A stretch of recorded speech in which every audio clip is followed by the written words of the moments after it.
Welcome back, everybody, once again to Fairest Creatures 2023, the Sonnets of William Shakespeare.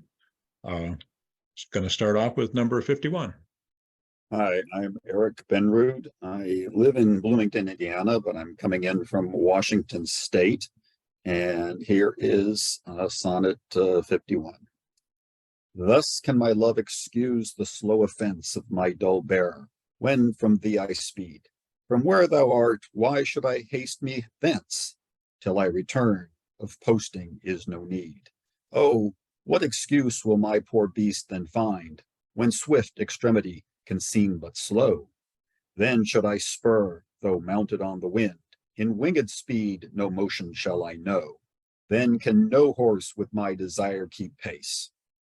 Therefore desire, of perfect love being made, shall neigh no dull flesh in his fiery race, but love for love thus shall excuse my jade, since from thee going he went willful slow, towards thee I'll run, and give him leave to go. Everyone, my name is Dudley. I am zooming in near Athens, Georgia, and today I will be reading Sonnet 52. So am I, as the rich whose blessed key can bring him to his sweet unlocked treasure, the which he will not every hour survey, for blunting the fine point of seldom pleasure. Therefore are feasts so solemn and so rare, since seldom coming in the long year's set, like stones of worth they thinly placed are, or Captain Jewels in the carcanet. So is the time that keeps you as my chest, or as the wardrobe which the robe doth hide, to make some special instant special blessed, by new unfolding his imprisoned pride. Blessed are you, whose worthiness gives scope, being had, to triumph, being lacked, to hope. Thank you. Hi, everyone. I'm Sherry Thrasher. I'm reading Sonnet 53 from the front porch of my historic cottage in Apex, North Carolina. What is your substance? Whereof are you made? That millions of strange shadows on you tend, since everyone hath everyone one shade, and you but one can every shadow lend. Describe Adonis, and the counterfeit is poorly imitated after you, on Helen's cheek of art, of beauty scent, and you in Grecian tires are painted new. Speak of the spring and foison of the year, the one doth shadow of your beauty show, the other as your bounty doth appear, and you in every blessed shape we know. In all external grace you have some part, but you like none, none you, for constant heart.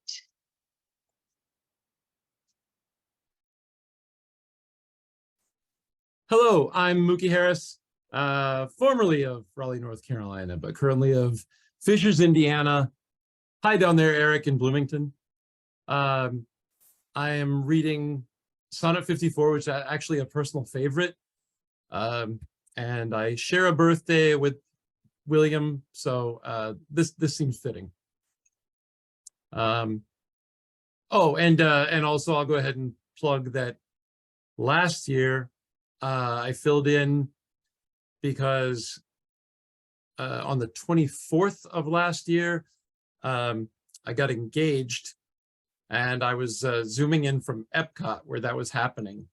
And this year I'm zooming from here at home where yesterday we got married. So, and now let's talk about the bitterness of love. No.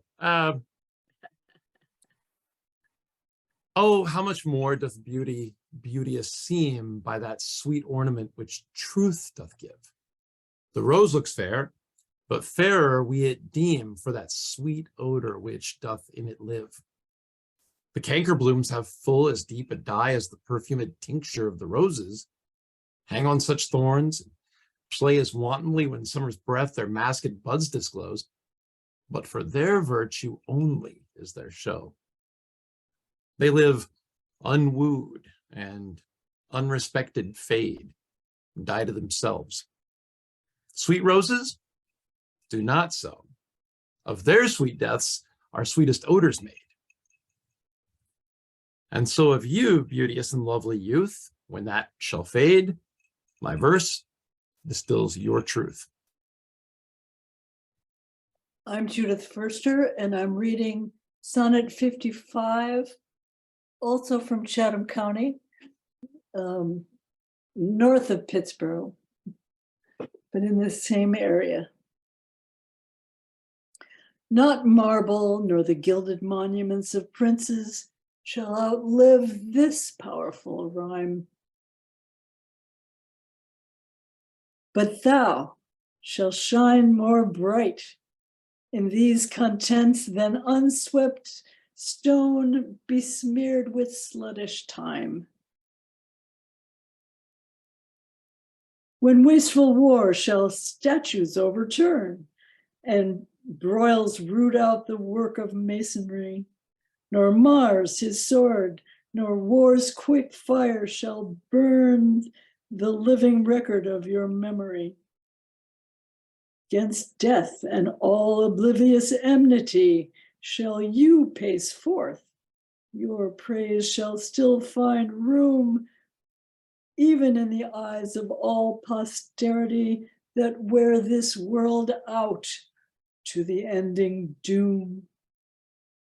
So, till the judgment that yourself arise, you live in this and dwell in lovers' eyes. Hello, everybody. I'm Monica Ho, and I'll be reading Sonnet 56. Standing in just moments. Okay. Sweet love, renew thy. Oh, and I'm also coming in from Durham, North Carolina. Sorry. Sweet love, renew thy force.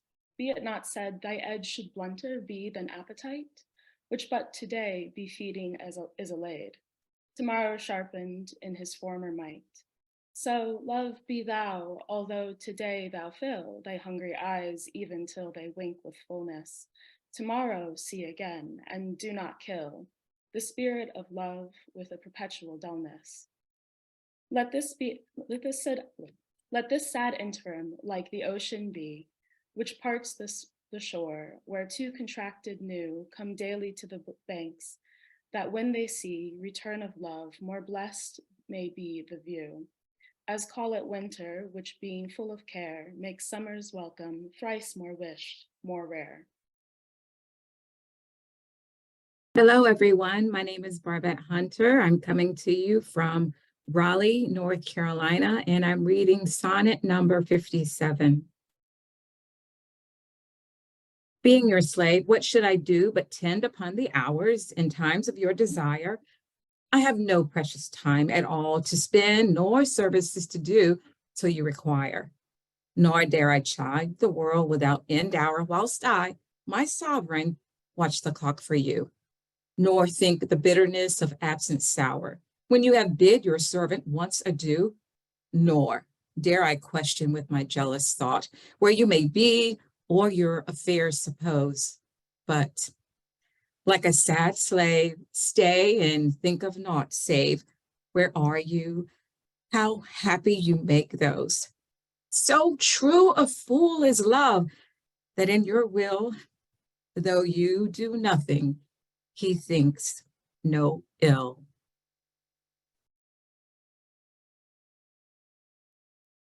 This is Sonnet 58, and I am Nan Stephenson, reading in Raleigh, just at the line of Cary. We are kind of between. Anyway, here is a different perspective. That God forbid that made me first your slave. I should in thought control your times of pleasure, or at your hand the account of hours to crave, being your vassal bound to stay your leisure. Oh, let me suffer, being at your beck, the imprisoned absence of your liberty and patience, tame to suffice, bind each check, without accusing you of injury, but where you list. Your charter is so strong that you may yourself privilege your time to what you will. To you it doth belong. Be where you list. Your charter is so strong that you yourself may privilege your time. Do what you will. To you it doth belong.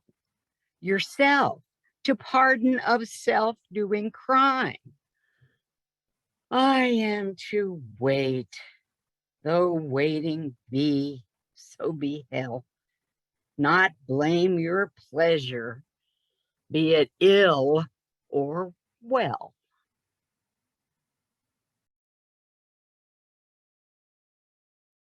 All right. My name is Andrea Mensch, and my particular metaverse is in Raleigh. I am going to be reading sonnet number 59, first in English and then in German. I've been contemplating mortality and the cyclical nature of history, and in many ways, this sonnet alludes to that. Okay. If there be nothing new, but that which is, hath been before, how are our brains beguiled, which, laboring for invention, bear amiss the second burden of a former child? Oh, that record could with a backward look, even of 500 courses of the sun, show me your image in some antique book, since mind at first in character was done, that I might see what the old world could say to this composed wonder of your frame, whether we are mended, or were better they, or whether revolution be the same. Oh, sure I am the wits of former days, to subjects worse have given admiring praise. Now sonnet number 59 in German. Wenn es nichts Neues gäbe, lediglich das, was schon ist, wie wäre man düpiert, wenn man zwei Neues will, doch zwangsläufig ein früheres Kind ein zweites Mal gebiert? Doch könnt ich mich in die Vergangenheit zurückversetzen für 500 Jahre und lesen, wie man dich in früher Zeit gepriesen hätte, als Schrift verfügbar war. Dann wüsste ich, so hätte man seinerzeit dein wundervolles Äußere dargestellt, ob besser oder nicht, so gut wie heut, ob sich das Lob vielleicht die Waage hält? Die Alten aber priesen sicherlich nie jemanden, der dir annähernd gleicht. Turning the globe. Hi, everyone. My name is Rachel Nunn. I am calling in from Jackson, Mississippi. And this is, I think, my 7th year doing Fairest Creatures. I love this every year. It's been so wonderful hearing your beautiful sonnets. Today, I am reading Sonnet 60. And this is another one about kind of the fleetingness of life and beauty and about mortality. And I love the very first stanza in which Shakespeare talks about waves as this ever moving forward progress of time. And I immediately thought of the final famous lines of The Great Gatsby by F. Scott Fitzgerald. And so we beat on boats against the current, borne back ceaselessly into the past. And of course, Fitzgerald is using the waves on the beach as like a sense of being held back, whereas Shakespeare is talking about waves as moving us ceaselessly forward. So just a little literary thing that I noticed to give y'all to contemplate. Like as the waves make towards the pebbled shore, so do our minutes hasten to their end. Each changing place which with that which goes before, in sequent toil all forwards do contend. Nativity, once in the main of light, crawls to maturity, wherewith being crowned crooked eclipses 'gainst his glory fight. And time, that gave doth now his gift confound. Time doth transfix the flourish set on youth, and delves the parallels in beauty's brow, feeds on the rarities of nature's truth, and nothing stands but for his scythe to mow.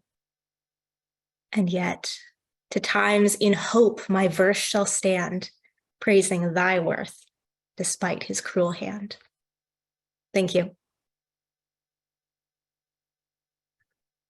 Hey, everybody. My name is, by the way, Rachel, that was awesome. And I don't appreciate having to follow that. Thanks.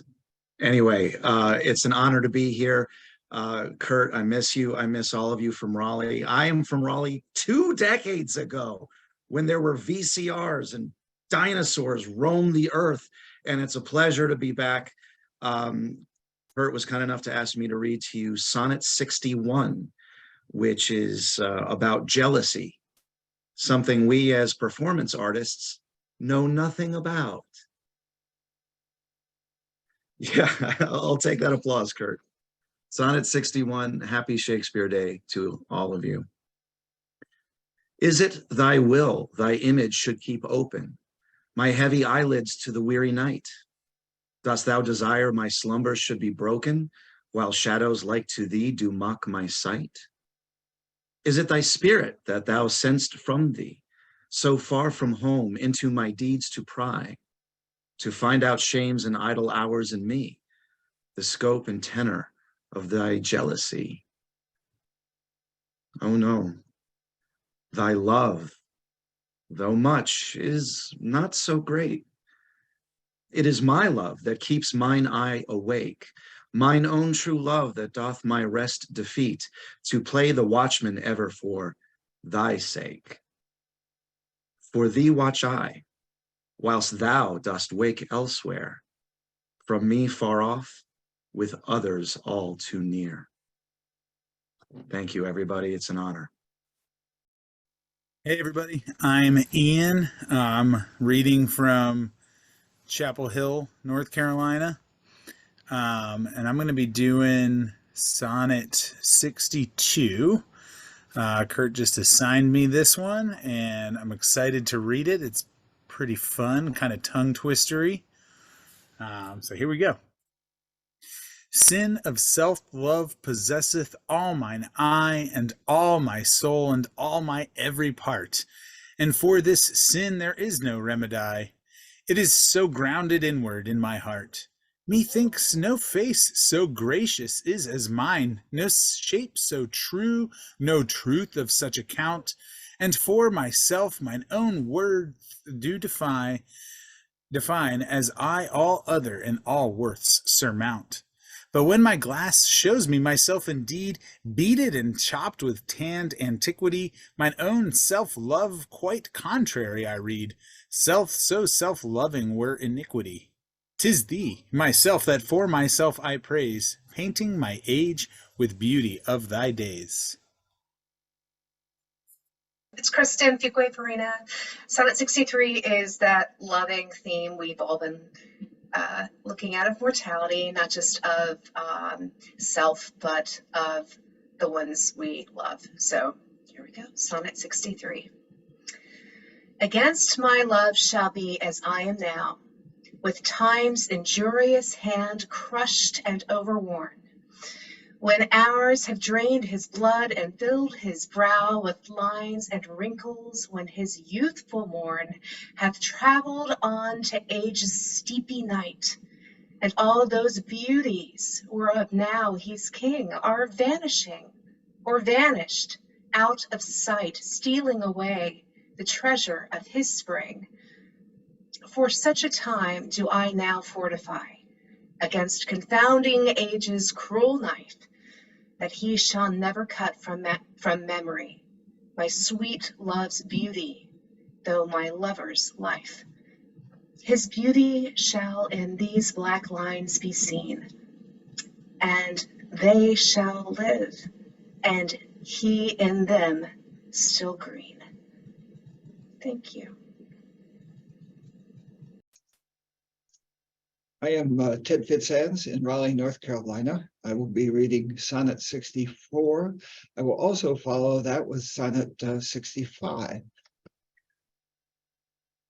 When I have seen by time's fell hand defaced the rich proud cost of outworn buried age, when sometime lofty towers I see down raised and brass eternal slave to mortal rage, when I have seen the hungry ocean gain advantage on the kingdom of the shore, and the firm soil win of what the watery main, increasing store with loss and loss with store, when I have seen such interchange of state, or state itself confounded to decay, ruin has taught me thus to ruminate, that time will come and take my love away.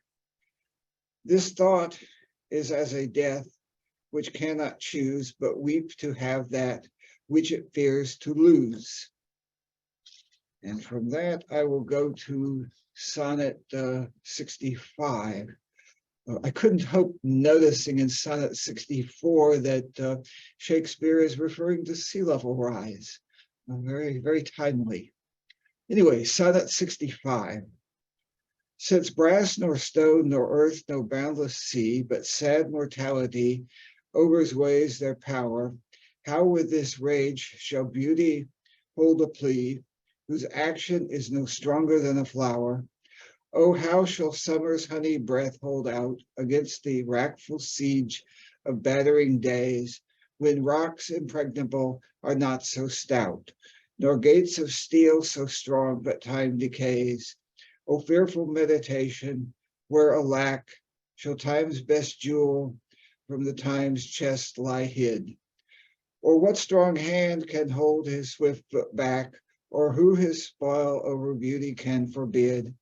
O none, unless this miracle have might, that in black ink my love may still shine bright.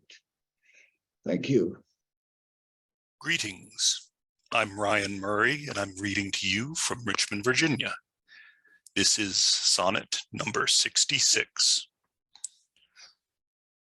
Tired with all these, for restful death I cry, as to behold desert a beggar born, and needy nothing trimmed in jollity, and purest faith unhappily forsworn, and gilded honor shamefully misplaced, and maiden virtue rudely strumpeted, and right perfection wrongfully disgraced, and strength by limping sway disabled, and art made tongue-tied by authority, and folly doctor-like controlling skill, and simple truth miscalled simplicity, and captive good attending captain ill.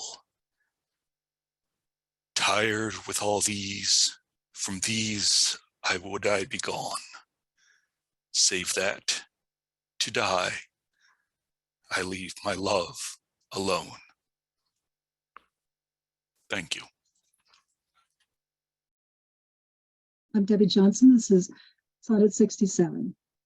Ah, wherefore with infection should he live, and with his presence grace and piety, that sin of him advantage should achieve, and lace itself with his society? Why should false painting imitate his cheek, and steal dead seeming of his living hue? Why should poor beauty indirectly seek roses or shadows, since his rose is true? Why should he live, now nature's bankrupt is, beggared of blood to blush through his lively veins? For she hath no exchequer now but his, and proud of many lives upon his gains. Oh, him she stores to show what wealth she had in days long since, before these last so bad.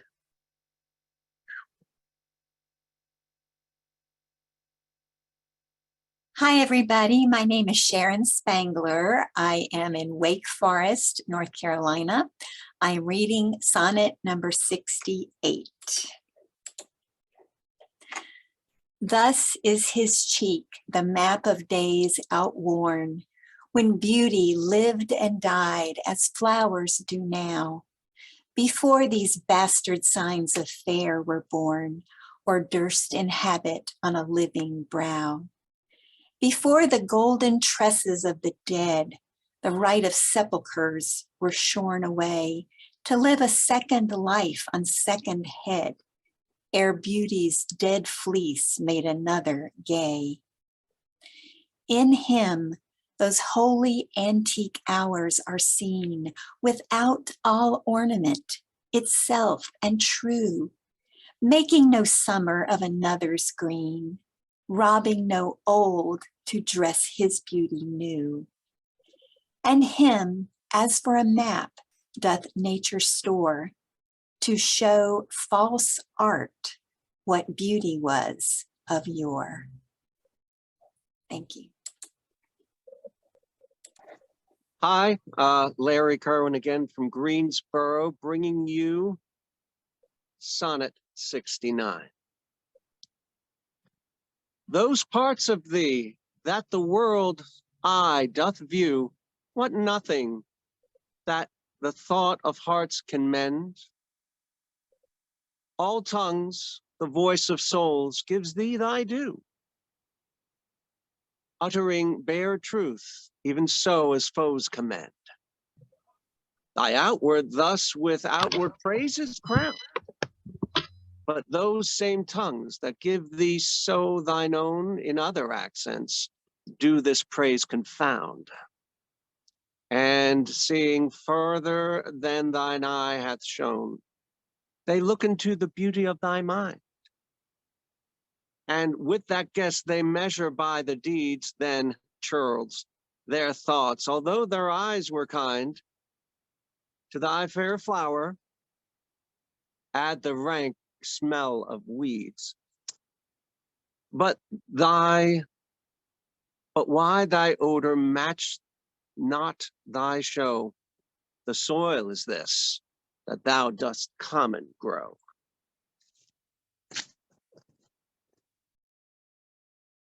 Okay, so I'm Kurt Benrud, reading from Cary, North Carolina. This is sonnet number 70. That thou art blamed shall not be thy defect, for slander's mark was ever yet the fair. The ornament of beauty is suspect, a crow that flies in heaven's sweetest air. So thou be good, slander doth but approve thy worth the greater, being wooed of time, for canker, vice, the sweetest buds doth love, and thou presents a pure, unstained prime. Thou hast passed by the ambush of young days, either not assailed or victor being charged, yet this thy praise cannot be so thy praise to tie up envy evermore enlarged. If some suspect of ill masked not thy show, then thou alone kingdoms of hearts shouldst owe. I'm reading sonnet number 71 in my very best Scottish brogue. No longer mourn for me when I am dead, than you shall hear the surly sullen bell give warning to the world that I am fled from this vile world, with vilest worms to dwell. Nay, if you read this line, remember not the hand that writ it, for I love you so, that I in your sweet thoughts would be forgot, if thinking on me then should make you woe. Or if you look upon this verse, when I compounded am with clay, do not so much as my poor name rehearse, but let your love even with my life decay, lest the wise world should look into your moan, and mock you with me after I am gone. Thank you. I'm Edith Benrud Roberts, and I'm from Bethlehem, Pennsylvania, but I'm reading from Cary, North Carolina at my brother Kurt's house. I'm reading sonnet 72, which is a continuation of 71. Oh, lest the world should tax you to recite what merit lived in me that you should love. After my death, dear love, forget me quite. For you in me can nothing worthy prove, unless you would devise some virtuous lie to do more for me than mine own desert, and hang more praise upon deceased I than niggard truth would willingly impart. Oh, lest your true love may seem false in this, that you for love speak well of me untrue. My name be buried where my body is, and live no more to shame nor me nor you. For I am shamed by that which I bring forth, and so should you, to love things nothing worth.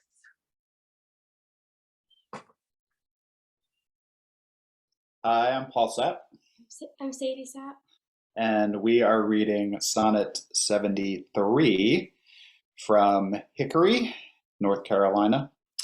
And we are here to talk about my mortality.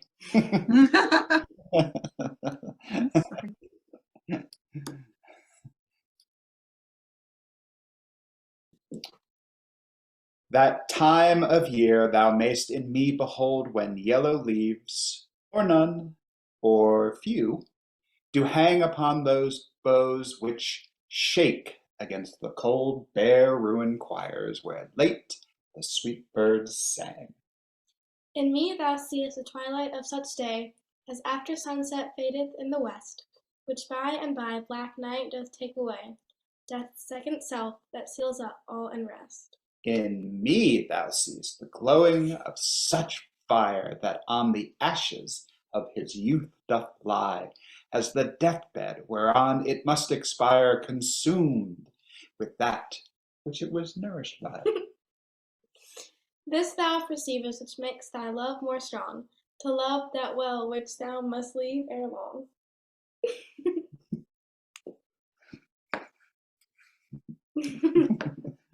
Thank you. Thank you. Hi, everyone. I'm Rebecca Kameny from reading from Chapel Hill, North Carolina. This is Sonnet 74.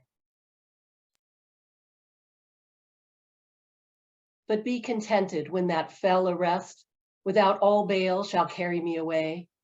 My life hath in this line some interest, which for memorial still with thee shall stay. When thou reviewest this, thou dost review the very part was consecrate to thee. The earth can have but earth, which is his due. My spirit is thine, the better part of me. So then thou hast but lost the dregs of life, the prey of worms, my body being dead, the coward conquest of a wretch's knife, too base of thee to be remembered. The worth of that is that which it contains, and that is this, and this with thee remains. Hello, my name is Jeanna Bridges, and I am doing sonnet number 75. This particular one is full of contrary feelings. The poet is going from pleasure almost to pain in expressing his love. And the first line to me sounds like something from the Miller's Analogies test. So I am a first-time reader. I'm excited to be here. And I am in Greensboro, North Carolina. Yay. Sonnet number 75. So are you to my thoughts as food to life, or as sweet seasoned showers are to the ground. And for the peace of you I hold such strife as twixt a miser and his wealth is found. Now proud as an enjoyer, and anon doubting the filching age will steal his treasure, now counting best to be with you alone, then bettered that the world may see my pleasure. Sometime all full with feasting on your sight, and by clean starved for a look, possessing or pursuing no delight, saved what is had or must from you be took. Thus do I pine and surfeit day by day, or gluttoning on all, or all away. I'm Becki Jones in Richmond, Virginia, and this is Sonnet 76. Why is my verse so barren of new pride, so far from variation or quick change? Why with the time do I not glance aside to newfound methods and to compounds strange? Why write I still, all one, ever the same, and keep invention in a noted weed, that every word doth almost tell my name, showing their birth and where they did proceed? Oh, no, sweet love, I always write of you, and you and love are still my argument.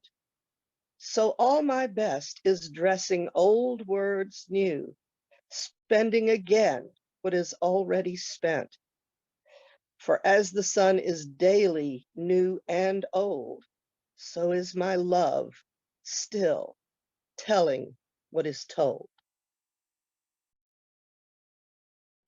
Hello, I'm Ann Forsthoefel, and I'm in Raleigh, North Carolina, and my next show that I'm shamelessly plugging is You're in Town with Justice Theater Project, and that'll be in June.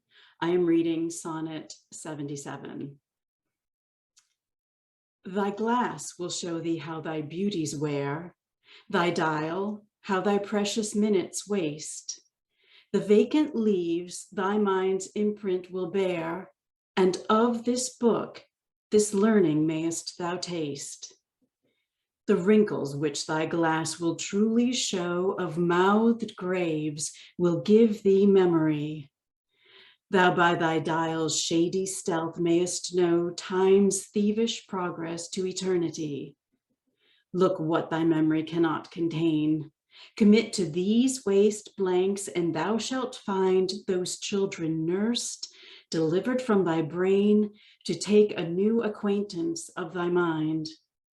These offices, so oft as thou wilt look, shall profit thee and much enrich thy book. Thank you. Okay, folks, that brings us to the end of today's adventure. This was grand having all of you here.